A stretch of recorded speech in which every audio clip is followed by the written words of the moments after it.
Hello everyone, this is Shivam here and आज की इस वीडियो में हम बात करने वाले हैं केमिकल बॉन्डिंग के बारे में। तो देखिए, केमिकल बॉन्डिंग के अंदर अभी तक हमने फंडामेंटल अप्रोच जो थी हमारे पास उसको कंप्लीट कर लिया है, जिसके अंदर हमने बात की थी कि कोई भी एलिमेंट जो है वो कंबाइन होकर कंपाउंड या मॉलिक्यूल क्यू बनाना चाहता है, यानी कि कोई भी एलिमेंट जो है बॉन्ड क्यू फॉर्म करता है। इसके अलावा हमने बात की थी कोवेलेंसी को लेके, valence electron and valence shell को लेके, एंड उसके बाद हमने बात की थी कोई भी एलिमेंट जो है वो एक्सपेंशन ऑफ ऑक्टेट क्यों शो करता है। तो इन सारी चीज़ों का आंसर जो है हमने फंडामेंटल अप्रोच के थ्रू तो जान लिया था। अब बारी है मॉडर्न अप्रोच को लेके बात करने की, क्योंकि उनमें कहीं ना कहीं कुछ खामियां थी, कुछ ना कुछ वहाँ पे ऐसी चीज़ें थी जो कि आज के टाइम की जो चीज़ें हैं उनको शो नहीं करता है, उनको एक्सप्लेन नहीं करता है।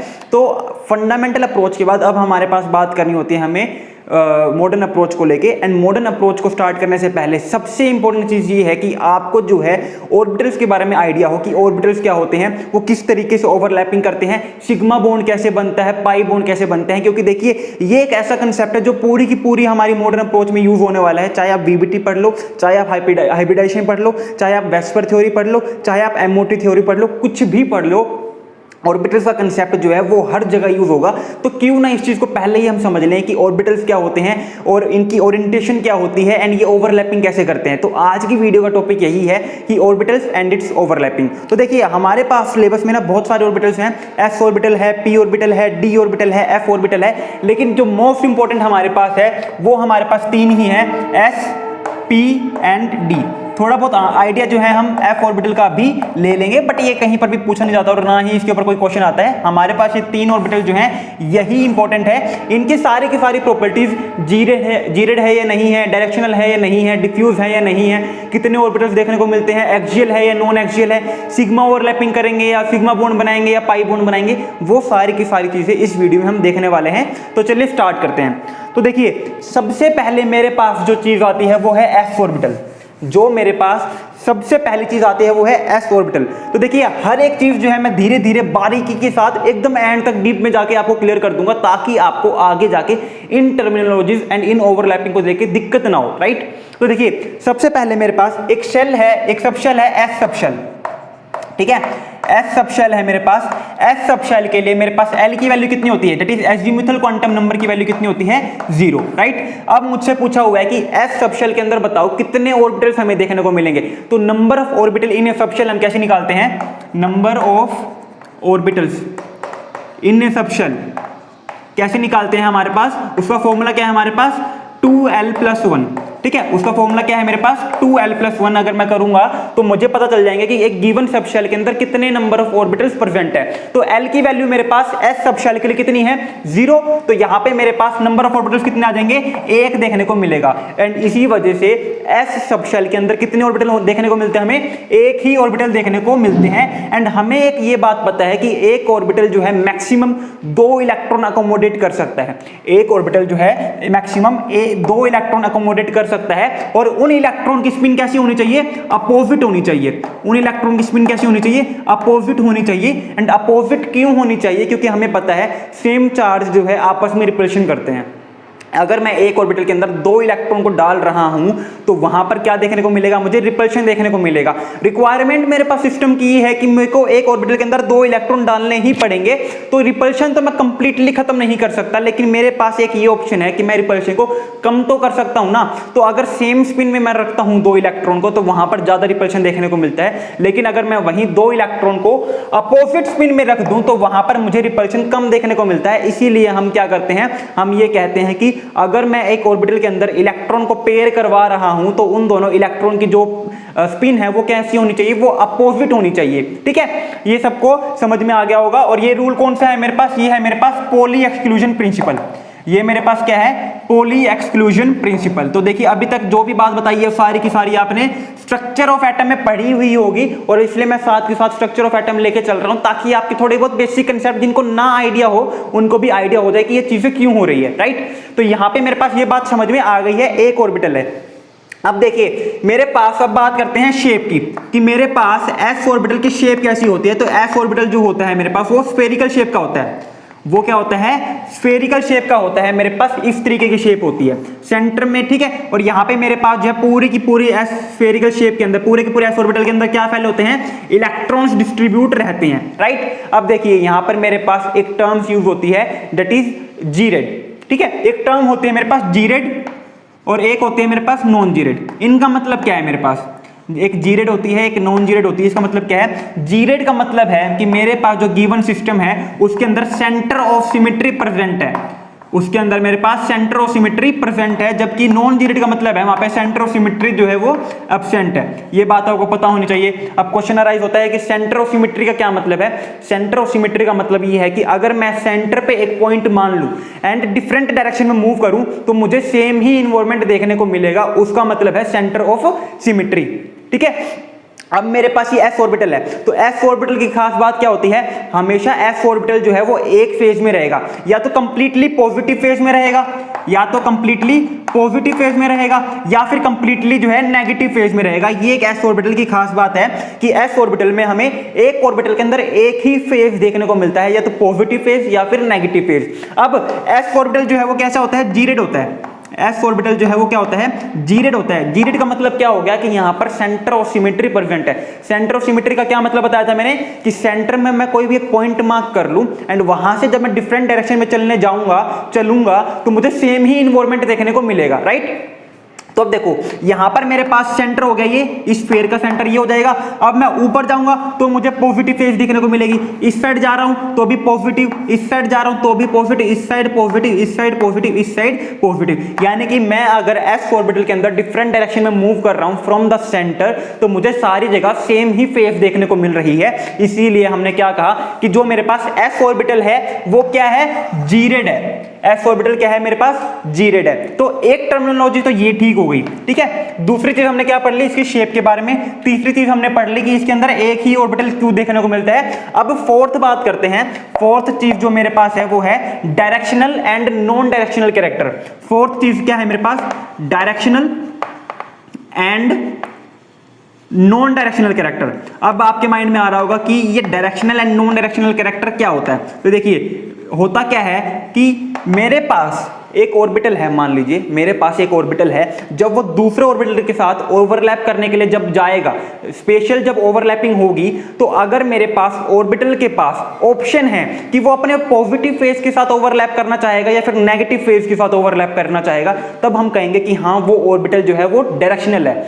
यानी कि क्या है, मान लीजिए एक ऑर्बिटल है जिसके पास दो लोब है, एक पॉजिटिव फेज है एक नेगेटिव फेज है। अब उसके पास ऑप्शन है कि सामने आने वाले ऑर्बिटल के साथ वो कौन सी फेज के साथ ओवरलैप करेगा, पॉजिटिव या फिर नेगेटिव। तो उस ऑर्बिटल को हम क्या कहते हैं कि वो डायरेक्शनल ऑर्बिटल है। लेकिन अगर मेरे पास एक ऑर्बिटल के पास सिर्फ और सिर्फ एक ही फेज प्रेजेंट है, या तो पॉजिटिव या फिर नेगेटिव, अब उसके पास ऑप्शन नहीं है कि सामने से जो ऑर्बिटल आ रहा है वो उसके साथ कौन सी फेज के साथ ओवरलैप करना चाहेगा। अब उसके पास खाली है ही पॉजिटिव, तो उसको पॉजिटिव के साथ ही अपना ओवरलैपिंग करना पड़ेगा। उसके पास ऑप्शन नहीं है कि वो नेगेटिव के साथ ओवरलैपिंग कर ले। इसी को हम क्या कहते हैं, नॉन डायरेक्शनल कैरेक्टर।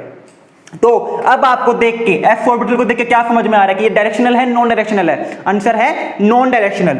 ये क्या आंसर है इसके पास, ये मेरे पास नॉन डायरेक्शनल है। नॉन डायरेक्शनल क्यों है, क्योंकि मेरे पास एस ऑर्बिटल के पास ऑप्शन नहीं है कि वो सामने आने वाले ऑर्बिटल के साथ अपने पॉजिटिव फेज के साथ ओवरलैप कर पाए या नेगेटिव। इसके सामने जो आ जाए, पॉजिटिव आएगा तो पॉजिटिव के साथ ओवरलैप करना पड़ेगा, नेगेटिव आ जाएगा तो नेगेटिव के साथ ओवरलैप करना पड़ेगा। ये अपनी फेज को चेंज नहीं कर सकता है और इसी वजह से हम इसे क्या कहते हैं कि मेरे पास एस ऑर्बिटल जो है वो कैसा होता है, नॉन डायरेक्शनल इन नेचर होता है, राइट। अब मेरे पास जो फिफ्थ टर्मिनोलॉजी आती है that is diffuseness. That is fifth क्या है मेरे पास, डिफ्यूज। ठीक है, यहां पे मेरे पास जो है जो एस ऑर्बिटल होता है वो लीस्ट डिफ्यूज होता है अमंग ऑल द ऑर्बिटल। जो एस ऑर्बिटल होता है मेरे पास वो लीस्ट डिफ्यूज होता है। डिफ्यूज का मतलब क्या है मेरे पास कि कितने एरिया के अंदर मेरे पास इलेक्ट्रॉन डेंसिटी कितनी परसेंट है। अब मान लो मेरे पास एक छोटा सा सर्कल है, एक मेरे पास छोटा स्फीयर है, एक मेरे पास बड़ा स्फीयर है, इसके अंदर भी 5 इलेक्ट्रॉन है, इसके अंदर भी 5 इलेक्ट्रॉन है। अब मैं क्या कहूंगा कि 5 इलेक्ट्रॉन जो है किसके अंदर कम डिफ्यूज है। ऑब्वियसली बात है यहाँ पे एरिया कम परसेंट है, इलेक्ट्रॉन को डिफ्यूज होने के लिए कम जगह प्रेजेंट है, तो जो इलेक्ट्रॉन है वो सारे पास पास रहेंगे, ये इलेक्ट्रॉन सारे क्या रहेंगे, पास पास रहेंगे। जबकि यहां पर मेरे पास जो है ज्यादा बड़ा स्फीयर प्रेजेंट है तो इलेक्ट्रॉन्स के पास फैलने के लिए ज्यादा जगह है। तो ये चीज क्या हो जाएगी मेरे पास, ये मेरे पास हो जाएगी मोर डिफ्यूज, यानी कि इलेक्ट्रॉन जो है यहाँ पे ज्यादा डिफ्यूज है। क्यों, क्योंकि यहाँ पे इलेक्ट्रॉन के पास ज्यादा जगह प्रेजेंट है, जबकि ये मेरे पास क्या हो जाएगी, लेस डिफ्यूज। तो एस ऑर्बिटल का साइज जो है अमंग ऑल द ऑर्बिटल सबसे छोटा होता है और सबसे छोटा होने की वजह से s ऑर्बिटल जो है वो क्या होते हैं, लीस्ट डिफ्यूज होते हैं, इलेक्ट्रॉन काफी पास पास प्रेजेंट होते हैं। और ये थी हमारे पास सारी की सारी बातें s ऑर्बिटल को लेके, राइट। कोई भी दिक्कत नहीं होनी चाहिए, जो भी दिक्कत हो, जहां पे भी प्रॉब्लम हो वो मुझे बता देना, ताकि हम इस चीज के ऊपर काम कर सके। अब एक मोस्ट इंपॉर्टेंट बात, ओवरलैपिंग तो रह ही गई। जो इंपॉर्टेंट है ये बात तो कई लोगों को पता होती है, जिनको नहीं पता होती, जिनको समझ में नहीं आती वो क्रैम भी कर लेते हैं। लेकिन जो मोस्ट इंपॉर्टेंट बात है वो क्या है, ओवरलैपिंग। कि मेरे पास s ऑर्बिटल जो है वो सिग्मा बॉन्ड बनाएगा या पाई बॉन्ड बनाएगा या दोनों बॉन्ड बनाएगा या फिर कोई भी एक बॉन्ड बनाएगा। तो याद रखना, मेरे पास जो s ऑर्बिटल होता है, मेरे पास जो s ऑर्बिटल होता है वो सिर्फ और सिर्फ हमेशा मर जाएगा, पाई बॉन्ड कभी नहीं बनाएगा, सिर्फ और सिर्फ सिग्मा बॉन्ड बनाता है। मेरे पास s ऑर्बिटल जो है वो सिर्फ और सिर्फ सिग्मा बॉन्ड बनाता है। रीजन बिहाइंड इसके पीछे क्या है कि सिग्मा बॉन्ड जो है मेरे पास वो हेड टू हेड ओवरलैपिंग से बनता है। सिग्मा बॉन्ड क्या है मेरे पास, हेड टू हेड ओवरलैपिंग से बनता है, पहली बात, ठीक है। सिग्मा बॉन्ड जब बनेगा ना तो वहां पे सिर्फ और सिर्फ 2 ऑर्बिटल ओवरलैप करते हैं, वहां पे सिर्फ और सिर्फ 2 ऑर्बिटल ओवरलैप करते हैं। पाई बॉन्ड बनाने के लिए 4 ऑर्बिटल को ओवरलैप करना पड़ता है। एंड ये मोस्ट इंपोर्टेंट बात है आपके लिए कि सिग्मा बॉन्ड में सिर्फ और सिर्फ 2 ही ऑर्बिटल ओवरलैप करते हैं। अब एक बात बताओ, एक एलिमेंट है हाइड्रोजन, दूसरा एलिमेंट है हाइड्रोजन, दोनों कंबाइन करके क्या बना रहे हैं मेरे पास, H2 बना रहे हैं। अब हाइड्रोजन के पास इलेक्ट्रॉनिक कन्फिगरेशन है 1s1, इसके पास इलेक्ट्रॉनिक कन्फिगरेशन है 1s1, ठीक है। अब s ऑर्बिटल इसके पास प्रेजेंट है, तो s ऑर्बिटल मैंने ले लिया ये वाला, इसके पास s ऑर्बिटल प्रेजेंट है, इसका ऑर्बिटल ले लिया मैंने ये वाला, ठीक है। दोनों के अंदर s ऑर्बिटल के अंदर ही तो इलेक्ट्रॉन फील्ड है, तो दोनों के x ऑर्बिटल आपस में ओवरलैप करेंगे। अब ये देखो ना जरा, इसके पास कितने ऑर्बिटल है, एक ऑर्बिटल, इसके पास कितने ऑर्बिटल है, एक ऑर्बिटल, एक से ज्यादा तो पॉसिबल ही नहीं है ऑर्बिटल s के अंदर। तो जब इनके पास एक एक ही ऑर्बिटल है तो एक और एक ऑर्बिटल मिला के क्या बनाएंगे, 2 ऑर्बिटल ओवरलैपिंग होगी, या फिर कह लो हेड टू हेड। ये दोनों ऑर्बिटल जो है वो कैसे आएंगे, हेड टू हेड आपस में फेस करेंगे और क्या कर लेंगे, ओवरलैप कर लेंगे और क्या बना देंगे मेरे पास, सिग्मा बॉन्ड बना देंगे। और क्या बना देंगे, सिग्मा बॉन्ड बना देंगे।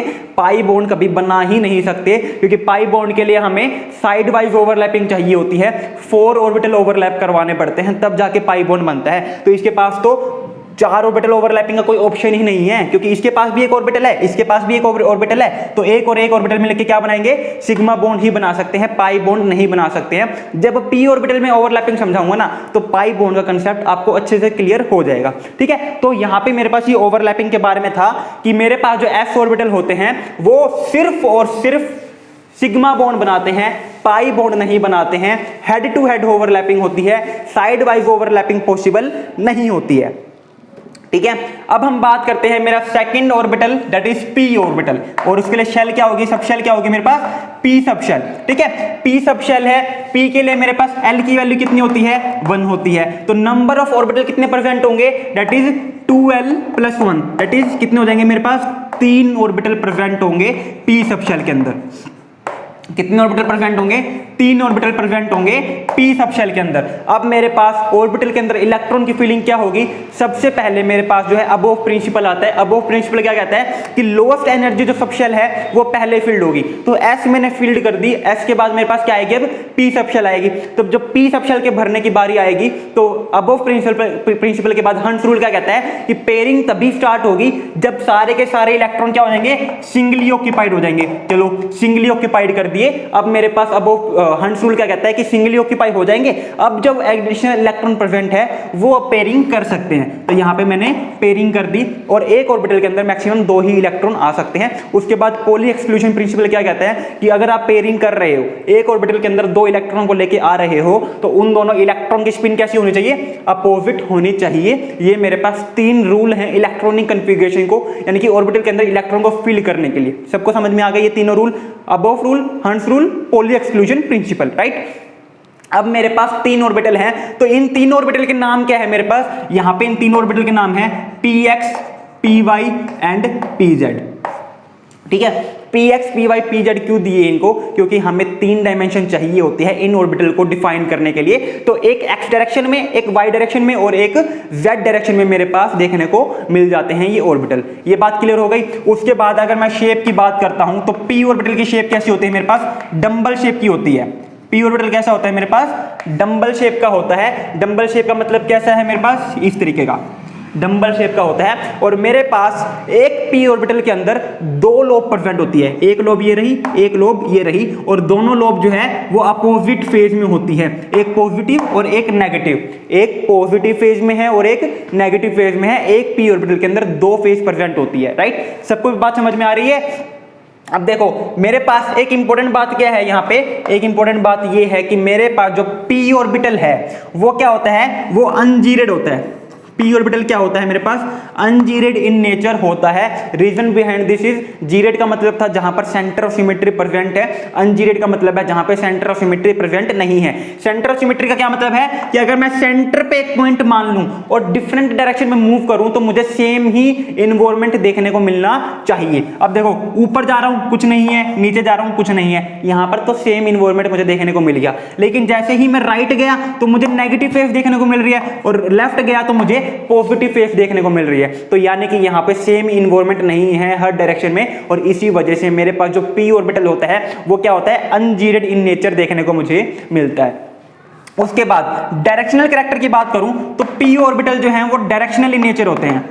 जो p ऑर्बिटल होते हैं वो डायरेक्शनल इन नेचर होते हैं। डायरेक्शनल नेचर का क्या मतलब बताया था मैंने आपको कि ऑर्बिटल्स के पास मौका है, ऑर्बिटल के पास ऑप्शन है कि वो सामने आने वाले ऑर्बिटल के साथ कौन सी फेज में के साथ ओवरलैप करना चाहते हैं, पॉजिटिव फेज के साथ या नेगेटिव फेज के साथ। s ऑर्बिटल में तो सिर्फ और सिर्फ एक ऑर्बिटल के अंदर एक ही फेज प्रेजेंट थी, या तो कंप्लीटली पॉजिटिव होगी या फिर कंप्लीटली नेगेटिव होगी, तो उसके पास सामने आने वाले ऑर्बिटल के साथ ओवरलैप करने में कोई ऑप्शन ही नहीं है। जो उसके पास प्रेजेंट है उसी के साथ ओवरलैप करना पड़ेगा। लेकिन मेरे पास जो है p ऑर्बिटल के अंदर फेज प्रेजेंट है। अब सामने से ऑर्बिटल आ रहा है पॉजिटिव और नेगेटिव, इसको अगर बॉन्डिंग करनी है तो इसके पास ऑप्शन क्या है कि ये पॉजिटिव के साथ ओवरलैप कर ले, नेगेटिव के साथ ना करे। यानी कि इसके पास ऑप्शन है कि जब ये ओवरलैपिंग करे तो ये सामने आने वाले ऑर्बिटल के साथ पॉजिटिव फेज के साथ ओवरलैप करना चाहता है या फिर नेगेटिव फेज के साथ ओवरलैप करना चाहता है। इसी वजह से मेरे पास जो p ऑर्बिटल है वो क्या होता है, डायरेक्शनल इन नेचर होता है, राइट। सबको समझ में आ रहा है।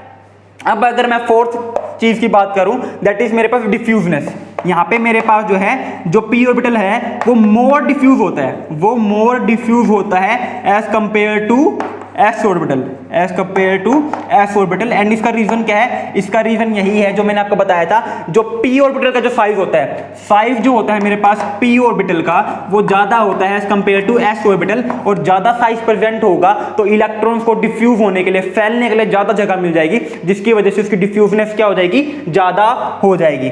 सबको ये बात क्लियर है। अब हम बात करते हैं यहाँ पे एक इंपॉर्टेंट पॉइंट की कि मेरे पास जो p ऑर्बिटल्स होते हैं ना, तीनों के तीनों, वो सारे के सारे क्या होते हैं, एक्सियल इन नेचर होते हैं। वो सारे के सारे क्या होते हैं, एक्सियल इन नेचर होते हैं। एक्सियल का मतलब क्या है कि एक्सिस के ऊपर प्रेजेंट होते हैं। अगर मैं बनाना चाहूँ px, अगर मैं बनाना चाहूँ py, अगर मैं बनाना चाहूँ pz, तो मेरे पास यहाँ पे मान लीजिए x डायरेक्शन है तो ये मेरे पास हो जाएगा x एक्सिस के ऊपर px ऑर्बिटल, ये मेरे पास क्या है px। मैं बनाना चाहूँ py तो ये मेरे पास क्या आ जाएगा py ऑर्बिटल, ठीक है। ये मेरे पास y डायरेक्शन है, ये मेरे पास z मान ली तो यहाँ पे मेरे पास ये क्या हो जाएगा z ऑर्बिटल, ये मेरे पास क्या है pz ऑर्बिटल है। तो यानी कि मेरे पास तीनों के तीनों जो ऑर्बिटल हैं, p ऑर्बिटल हैं, वो कैसे होते हैं, वो सारे के सारे एक्सियल इन नेचर होते हैं। px x एक्सिस के ऊपर प्रेजेंट होगा, py y एक्सिस के ऊपर प्रेजेंट होगा, एंड pz जो है z एक्सिस के ऊपर प्रेजेंट होगा।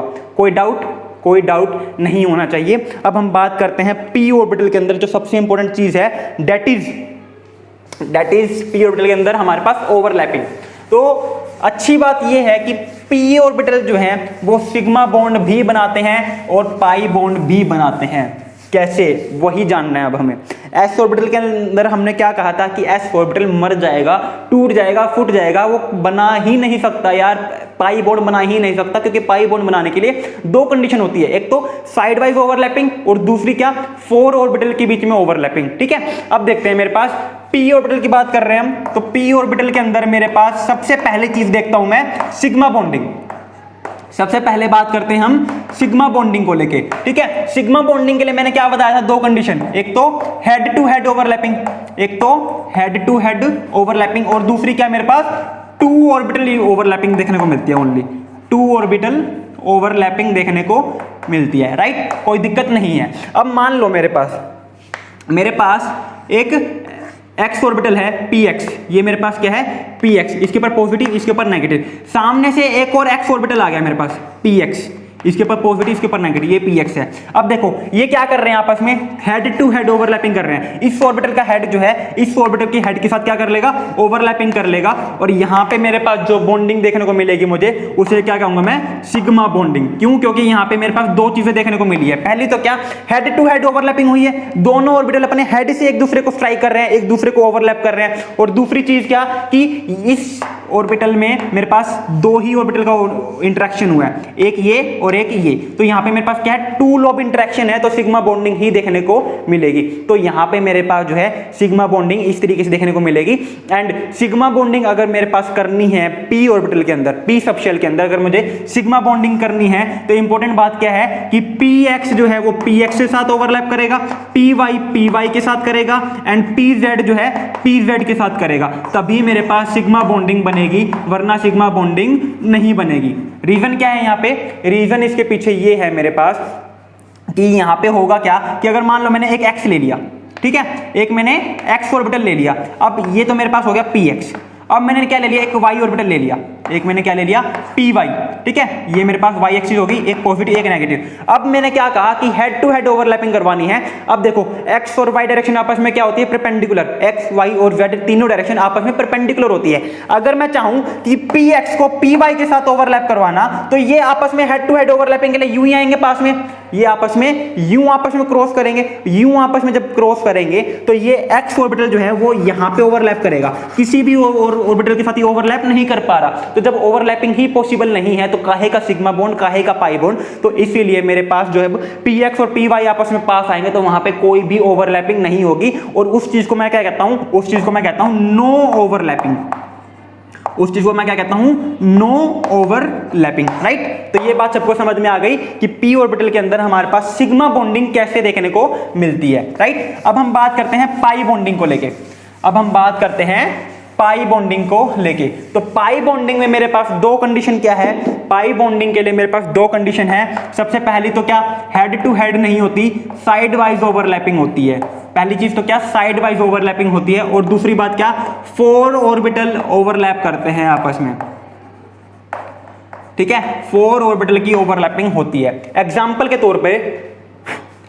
तौर पे मैंने क्या किया, पी वाई को py के साथ कंबाइन किया, ये पॉजिटिव है, ये नेगेटिव है, ये पॉजिटिव है, नेगेटिव, ठीक है। अब यहाँ पे देखो, जब ये आपस में पास आएंगे, अब ये क्या है, साइड वाइज ओवरलैपिंग में है। साइड वाइज ओवरलैपिंग का मतलब है यू नहीं आ रहे, अब ये साइड वाइज आ रहे हैं। हेड टू हेड का मतलब क्या है कि लोब आपस में, लोब की जो हेड है, एक ये हेड है, एक ये हेड है, हेड टू हेड में ये हेड आपस में स्ट्राइक करेंगे। लेकिन साइड वाइज में क्या होता है कि हेड टू हेड नहीं होती, जो साइड है ना, इस ऑर्बिटल की साइड ये वाली है, इस ऑर्बिटल की साइड ये वाली है। अब ये आपस में पास आएंगे, तो मेरे पास पॉजिटिव फेज के साथ ओवरलैपिंग कर लेगी, नेगेटिव फेज के साथ ओवरलैपिंग कर लेगी। तो यहां पे मेरे पास क्या हो रहा है, टोटल 4 लोब इंटरेक्ट हो रहे हैं। यहां पे मेरे पास 4 लोब इंटरेक्ट हो रहे हैं। 4 ऑर्बिटल मत लिखो, यहां पे 4 लोब लिखो, मेरी मिस्टेक है, ठीक है। उसी तरीके से सिग्मा बॉन्ड में भी 2 ऑर्बिटल मत लिखना, 2 लोब लिखना, मेरे को पता नहीं क्या हो गया था, मैंने गलत लिख दिया यहाँ पे, ठीक है। 4 लोब ओवरलैपिंग होगी, यहाँ पे 4 ऑर्बिटल ओवरलैपिंग नहीं होगी, ठीक है।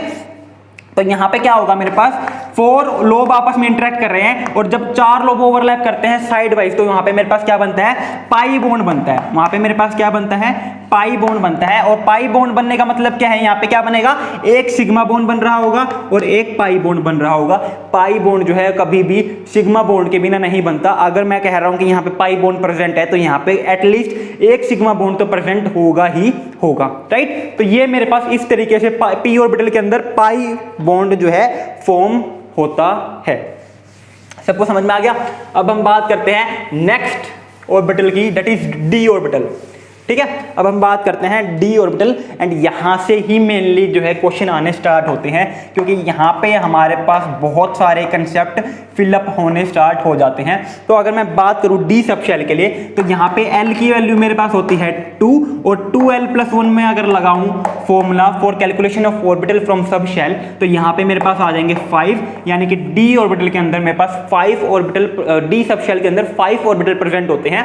5 ऑर्बिटल मेरे पास, उनके नाम क्या क्या होते हैं मेरे पास, ये बात सबको पता होगी, dxy, dyz, dzx, dx² - y² and dz²। यहाँ पे मेरे पास 5 ऑर्बिटल प्रेजेंट होते हैं डी सबशेल के अंदर, और मैक्सिमम हम यहाँ पे जो है 10 इलेक्ट्रॉन फिल कर सकते हैं। मैक्सिमम हम यहाँ पे 10 इलेक्ट्रॉन फिल अप कर सकते हैं। जो मेरे पास 5 ऑर्बिटल हैं, उन 5 ऑर्बिटल को हमने 2 पार्ट्स में डिवाइड किया गया है कि क्या, जैसे कि हमने पढ़ा था पी सबशेल के अंदर सारे के सारे एक्सियल ऑर्बिटल प्रेजेंट थे, लेकिन डी सबशेल के अंदर हमारे पास 2 टाइप के ऑर्बिटल प्रेजेंट होते हैं, एक्सियल और नॉन एक्सियल। एक्सियल का मतलब क्या है? एक्सियल का मतलब है कि वो ऑर्बिटल जो है वो एक्सिस के ऊपर प्रेजेंट है, और नॉन एक्सियल का मतलब क्या है कि वो ऑर्बिटल एक्सिस के ऊपर प्रेजेंट ना होके एक्सिस के बीच में प्रेजेंट है, राइट। तो यहाँ पे मेरे पास एक्सियल में मेरे पास जो है 2 ऑर्बिटल आते हैं, that is d x square minus y square and d z square. ये दोनों कैसे हैं? मेरे पास एक्सियल ऑर्बिटल हैं, जबकि नॉन एक्सियल में मेरे पास 3 ऑर्बिटल आते हैं, that is d x y, d y z and d z x. ये 3 ऑर्बिटल मेरे पास किसके अंदर आते हैं? नॉन एक्सियल के अंदर आते हैं, यानी कि ये एक्सिस के ऊपर प्रेजेंट नहीं है। अगर मैं बनाना चाहूं d x square minus y square को, तो यहाँ पे मेरे पास क्या होगा? एक्स एक्सिस और वाई एक्सिस के ऊपर ऑर्बिटल प्रेजेंट होंगे, d x square minus y square ये बन जाएगा। डी जेड स्क्वायर को बनाना चाहूं तो डी जेड स्क्वायर में क्या होगा मेरे पास? जेड एक्सिस के ऊपर, इसको मैंने क्या मान लिया? Z axis. D Z axis के ऊपर मेरे पास एक ऑर्बिटल प्रेजेंट होगा, और यहाँ पे मेरे पास एक रिंग लाइक स्ट्रक्चर बन रहा होगा डी जेड स्क्वायर के अंदर। ये मोस्ट इंपॉर्टेंट है। डी जेड स्क्वायर को लेकर थोड़ी सी और बात अभी और करूंगा, जो बच्चों को बात पता नहीं होती, जस्ट रट लेते हैं। क्यों?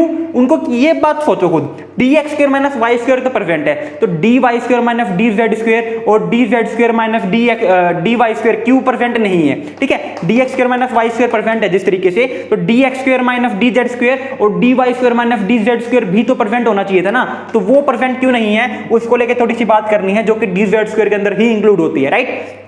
अब मैं बात करूं अगर d x y, d y z, d z x की, तो यहाँ पे मेरे पास जो है ये एक्सियल एक्सिस के बीच में प्रेजेंट होते हैं, ठीक है। ये मेरे पास कैसे प्रेजेंट होते हैं? एक्सिस के बीच में प्रेजेंट होते हैं, d x y, d y z, d z x. अगर मेरे पास एक्सिस क्या होगी? एक्स और वाई, तो ये हो जाएंगे मेरे पास डी एक्स वाई। अगर मेरे पास एक्सिस होगी वाई और जेड, तो ये हो जाएंगे मेरे पास डी वाई जेड। और अगर मेरे पास एक्सिस होगी एक्स और जेड, तो ये मेरे पास क्या हो जाएगा? ऑर्बिटल डी एक्स जेड हो जाएगा, राइट। किसी को कोई दिक्कत नहीं होनी चाहिए। अगर मैं बात करूं फेज की, जैसे हमने बात की थी पी ऑर्बिटल के अंदर एक पॉजिटिव और एक नेगेटिव फेज, तो यहां पर मेरे पास जो अपोजिट लोब होते हैं ना, जो अपोजिट लोब होते हैं, ये लोब, अपोजिट लोब, इनके अंदर सेम फेज प्रेजेंट होती है। तो ये पॉजिटिव अगर है तो ये भी पॉजिटिव होगी, ये नेगेटिव है तो ये भी नेगेटिव होगी, यानी कि मेरे पास डी ऑर्बिटल के अंदर अपोजिट लोब के अंदर सेम फेज प्रेजेंट होती है, ठीक है। डी ऑर्बिटल के अंदर अपोजिट लोब के अंदर सेम फेज मुझे देखने को मिलती है। तो ये बात अभी तक हमारे पास यहाँ पे क्लियर हो चुकी है अच्छे से। अब हम बात करते हैं यहाँ पे इनके डायरेक्शनल कैरेक्टर की, जीरेडनेस की एंड अदर कैरेक्टर्स की, ठीक है। तो देखिए मेरे पास होता क्या है, यहाँ पे मेरे पास डी ऑर्बिटल है, जैसा कि मैंने कहा कि यहाँ पे अपोजिट लोब के अंदर सेम फेज प्रेजेंट होती है, तो ये पॉजिटिव, ये पॉजिटिव, ये नेगेटिव, ये नेगेटिव। तो सबसे पहली बात, जो डी ऑर्बिटल होता है वो जीरेड होता है मेरे पास, ठीक है। जो डी ऑर्बिटल होता है मेरे पास वो जीरेड होता है। कैसे? मैंने कहा था जीरेड का मतलब है जब हम अपोजिट डायरेक्शन में जाएंगे तो सेम फेज या सेम इन्वायरमेंट देखने को मिलना चाहिए। तो देखो यहाँ पे सेंटर मान लिया मैंने, ऊपर जा रहा हूँ कुछ नहीं है, नीचे जा रहा हूँ कुछ नहीं है, इस साइड गया पॉजिटिव फेज, इस साइड गया पॉजिटिव फेज, इस साइड गया नेगेटिव फेज, इस साइड गया नेगेटिव फेज। यानी कि जब जब मैं डिफरेंट डायरेक्शन में मूव आउट कर रहा हूँ मुझे सेम इन्वायरमेंट देखने को मिल रहा है। इसका मतलब कभी भी बिल्कुल भी ये मत समझना कि ये है कि मेरे पास सारा पॉजिटिव होगा सारा नेगेटिव होगा तभी मेरे पास जीरेडनेस होगी। जीरेडनेस का मतलब ये है कि जब मैं अपोजिट डायरेक्शन में गया हूं, अगर मेरे को लेफ्ट में एक हाथ देखने को मिल रहा है तो मुझे राइट में भी एक हाथ देखने को मिलना चाहिए। अगर ऊपर मेरे कुछ नहीं है तो नीचे भी मेरे कुछ नहीं होना चाहिए, उसे हम जीरेडनेस कहते हैं। सेम फेज प्रेजेंट होने को हम जीरेडनेस कहते हैं in opposite direction. Same phase जब प्रेजेंट हो गई इन अपोजिट डायरेक्शन तो सबसे पहले क्या हो गई? जीरेडनेस हो गई। दूसरा मेरे पास क्या होता है? Directional character. दूसरा मेरे पास क्या होता है? Directional character. तो मेरे पास जो डी ऑर्बिटल है वो डायरेक्शनल इन नेचर होते हैं, ठीक है। इनके पास पॉजिटिव और नेगेटिव फेज प्रेजेंट है, अपोजिट लोब्स के अंदर पॉजिटिव और नेगेटिव फेज प्रेजेंट है। तो जब ये ओवरलैपिंग करेंगे सामने आने वाले ऑर्बिटल के साथ तो इनके पास ऑप्शन है कि ये पॉजिटिव फेज के साथ ओवरलैप करना चाहते हैं या फिर नेगेटिव फेज के साथ ओवरलैप करना चाहते हैं, राइट। तो यहाँ पे मेरे पास ये क्या होते हैं? डायरेक्शनल इन नेचर होते हैं। एंड थर्ड पॉइंट मेरे पास क्या है? ये मोर डिफ्यूज होते हैं देन पी ऑर्बिटल। ये मोर डिफ्यूज होते हैं देन p ऑर्बिटल। इसका मतलब क्या है कि मेरे पास d ऑर्बिटल जो है वो p ऑर्बिटल से भी ज्यादा बड़े होते हैं, और ज्यादा बड़े होंगे तो इलेक्ट्रॉन जो है और ज्यादा फैल पाएंगे, और ज्यादा फैल पाएंगे तो वहां पे मेरे पास डिफ्यूजनेस जो है और ज्यादा इंक्रीज देखने को मिल जाएगी। तो इसलिए मेरे पास जो है d ऑर्बिटल जो है वो मोस्ट डिफ्यूज होते हैं among s, p and d, right. 5 lobe होते हैं, जीरेटनेस देख ली, डायरेक्शनल कैरेक्टर देख लिया, मोर डिफ्यूज देन p। अब हम बात करते हैं एक इंपॉर्टेंट पॉइंट की कि मेरे पास dx² माइनस वाई स्क्वायर तो है, ठीक है, लेकिन dx² माइनस dz² या फिर dz² माइनस dy² ये देखने को क्यों नहीं मिलते हैं? ये तो देखने को मिल जाएगा, ये देखने को नहीं मिलेंगे। तो मैं आपको एक राज की बात बताऊं जो कोई टीचर जल्दी से बताता नहीं है, ये दोनों कंबाइन होते हैं ना तभी मेरे को dz² देखने को मिलता है। जब ये दोनों कंबाइन होंगे ना तभी मुझे dz² देखने को मिलता है। ऐसे कैसे हो रहा है? ये क्या मतलब ये जादू वादू है कि कुछ इन दोनों ने कंबाइन करके एक ये प्यारा सा छोटा सा ऑर्बिटल बना दिया? तो बताऊं क्या होता है, मेरे पास होगा क्या, ये मेरे पास क्या है, मान लीजिए dz² माइनस x², मान लीजिए मेरे पास ये है dz² माइनस x², ठीक है। यहाँ पे मेरे पास ये z है, ये x है।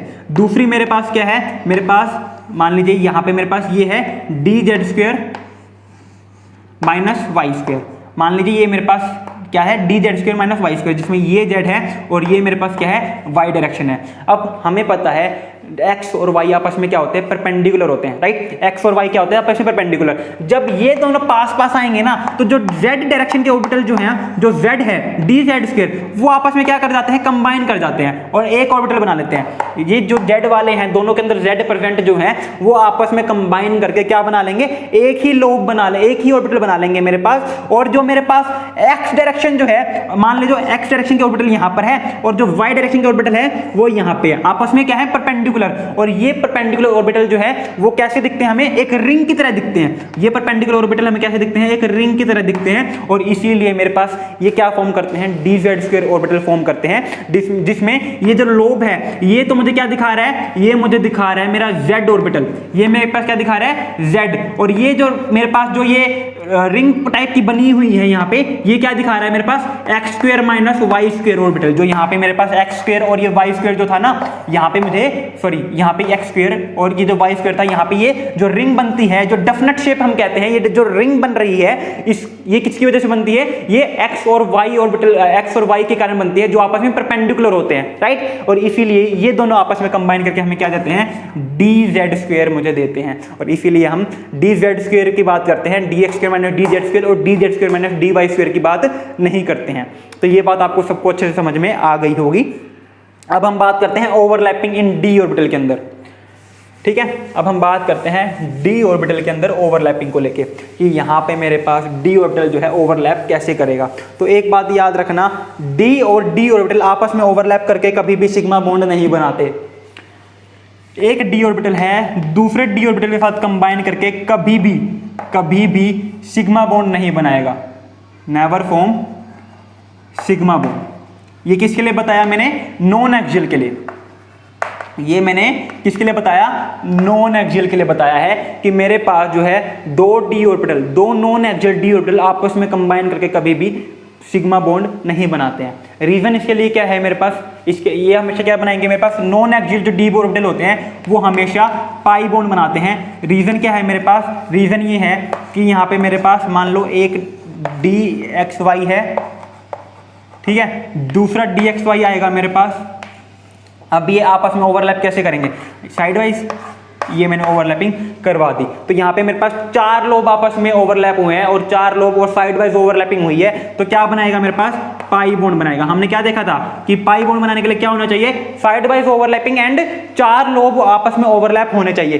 क्या ये किसी भी तरीके से ऐसा कारनामा कर सकते हैं कि 2 ऑर्बिटल ओवरलैप हो, सिग्मा बॉन्ड बने? और क्या ये किसी भी तरीके से इस तरीके का कारनामा कर सकते हैं कि सिर्फ और सिर्फ 2 ऑर्बिटल ओवरलैप हो गए, खाली सिग्मा बॉन्ड बने? ठीक है, मान लिया मैंने कि एक सिग्मा और एक पाई बनेगा। मैं बात कर रहा हूं सिर्फ और सिर्फ सिग्मा बॉन्ड बनाने के लिए। जैसे कि हमने पी ऑर्बिटल के लिए बात की थी कि पी ऑर्बिटल खाली सिग्मा भी बना सकता है और एक पाई बॉन्ड भी बना रहा है, और पाई बनाएगा तो उसके अंदर एक सिग्मा इंक्लूड होता है, लेकिन बन तो वो पाई बॉन्ड रहा है ना। तो क्या उसी तरीके से डी ऑर्बिटल जो है, नॉन एक्सियल डी ऑर्बिटल जो है, वो किसी तरीके से ओवरलैप इस तरीके से करे कि सिर्फ और सिर्फ सिर्फ जो दो लोब है ऑर्बिटल के वो ओवरलैप करके हमारे पास सिग्मा बॉन्ड बनाए, तो वो चीज पॉसिबल नहीं है। क्यों? क्योंकि मान लो मैंने यूं रखा, ये साइड वाइज ओवरलैपिंग कर रहे हैं, मैं दोनों को ऊपर और नीचे से लेके आ रहा हूं। की बार मान लो, की बार मैंने क्या किया, ऊपर नीचे से ले आया, ऐसे था। अब देखो अब कैसे ओवरलैपिंग होगी। अब तुमने कहा कि सर आपने तो साइड वाइज लेके आए, आप एक काम करो ऊपर और नीचे से लेके आओ, तब सिग्मा बॉन्ड बन जाएगा। अब देखो मैंने ऊपर और नीचे से लेके आया, तो अब ये वाला इसके साथ इंटरेक्ट करेगा, ये वाला इसके साथ इंटरेक्ट करेगा। अभी भी क्या बन रहा है मेरे पास, 4 लोब इंटरेक्शन के साथ पाई बॉन्ड ही तो बन रहा है, यानी कि नॉन एक्सियल डी ऑर्बिटल कभी भी पाई बॉन्ड नहीं बना सकते। ध्यान देना, मैंने ये नहीं कहा कि डी ऑर्बिटल्स कभी भी पाई बॉन्ड नहीं बनाते, मैंने कहा नॉन एक्सियल डी ऑर्बिटल जो है, नॉन एक्सियल यानी कि जो एक्सिस के ऊपर प्रेजेंट नहीं है, वो कभी भी पाई बॉन्ड नहीं बनाते। Axial D orbital pi bond बना, सिग्मा बॉन्ड बना सकते हैं। Sorry, non axial D orbital कभी भी सिग्मा बॉन्ड नहीं बना सकते, हमेशा पाई बॉन्ड बनाते हैं। थोड़ी सी कंफ्यूजन हो गई थी। नॉन एक्सियल डी ऑर्बिटल कभी भी सिग्मा बॉन्ड नहीं बनाते, पाई बॉन्ड बनाते हैं, लेकिन एक्सियल जो डी ऑर्बिटल हैं वो सिग्मा बॉन्ड बना सकते हैं। कैसे? एक्सियल डी ऑर्बिटल जो है वो सिग्मा बॉन्ड बना सकते हैं, कैसे? तो देखिए एक्सियल डी ऑर्बिटल जो है मेरे पास, एक्सियल डी ऑर्बिटल जो है मेरे पास, वो सिग्मा बॉन्ड कैसे बनाएंगे। मान लो मेरे पास क्या था, d x square minus y square था, ये मेरे पास क्या है, d x square minus y square, सामने एक और d x square minus y square आ गया, सामने एक और d x square minus y square आ गया। अब ये पास पास आएंगे तो यहाँ पे देखो सिर्फ और सिर्फ दो लोब ओवरलैप करेंगे, ये और ये तो ओवरलैप कर ही नहीं सकते, क्योंकि इनके पास आने से पहले ये दोनों ओवरलैप हो जाएंगे, और ये जब ओवरलैप हो जाएंगे तो ये और क्लोज नहीं आ पाएंगे। तो यहाँ पे मेरे पास सिर्फ और सिर्फ दो लोब ओवरलैप हुए हैं, और दो लोब ओवरलैप हुए हैं, तो यहाँ पे क्या बनेगा मेरे पास, सिग्मा बॉन्ड देखने को मिल जाएगा, राइट। उसी तरीके से मेरे पास जो डी जेड स्क्वायर है, उसी तरीके से मेरे पास जो डी जेड स्क्वायर है वो आपस में ओवरलैप कर जाएंगे, और क्या बना लेंगे मेरे पास, यहाँ पे सिग्मा बॉन्ड बना लेंगे by head to head overlapping से। ठीक है, तो ये था मेरे पास डी ऑर्बिटल के बारे में, जिसके अंदर हमने पढ़ा है उनका डायरेक्शनल कैरेक्टर, उनकी जीरेडनेस को लेके, नंबर ऑफ ऑर्बिटल्स कितने परसेंट होते हैं, एक्सियल और नॉन एक्सियल को लेके, डी जेड स्क्वायर की ऐसे स्पेसिफिक शेप की होती है, d x square minus d z square and d z square minus d y square exist क्यों नहीं करते हैं, डी जेड स्क्वायर कैसे फॉर्म होता है, एंड उनकी ओवरलैपिंग हमें कैसे देखने को मिलती है, राइट। अब एक मोस्ट इंपॉर्टेंट क्वेश्चन जो मैं आपको आगे जाके क्लियर करवाऊंगा, क्योंकि ये वीडियो बहुत बड़ी बन रही है एंड अभी आपको इतना समझना बहुत है, सफिशिएंट है। हमें पूरी की पूरी मॉडर्न अप्रोच के अंदर यही ऑर्बिटल ओवरलैपिंग को लेके बात करनी है। जितना मैंने आपको अभी बताया है ना, बहुत बेसिक बताया है, कुछ भी हाई लेवल का नहीं बताया है, क्योंकि जब मैं ओवरलैपिंग, अभी तो मैंने आपको ऑर्बिटल्स पढ़ाने थे इसलिए मैंने ज़्यादा ओवरलैपिंग का कंसेप्ट लिया नहीं है, क्योंकि अभी हमने एस और एस की थोड़ी बहुत ओवरलैपिंग देखी है, पी और पी के बीच में देखी है, पी डी और डी के बीच में देखी है, लेकिन आगे जाके हमें क्या देखनी है, एस की ओवरलैपिंग पी के साथ, एस की ओवरलैपिंग डी के साथ, पी की ओवरलैपिंग डी के साथ, डी की ओवरलैपिंग पी के साथ, ऐसे कर करके हमें सिग्मा, पाई, डेल्टा, म्यू, कई सारे टाइप के बॉन्ड देखने हैं, क्योंकि बहुत बड़ा कंसेप्ट है। ये सिर्फ और सिर्फ आज की वीडियो जो है बेसिक क्लियर करने के लिए थी, ताकि जब मैं थोड़ा सा एडवांस लेवल पे चलूं तो आपको कोई भी दिक्कत ना आए, राइट।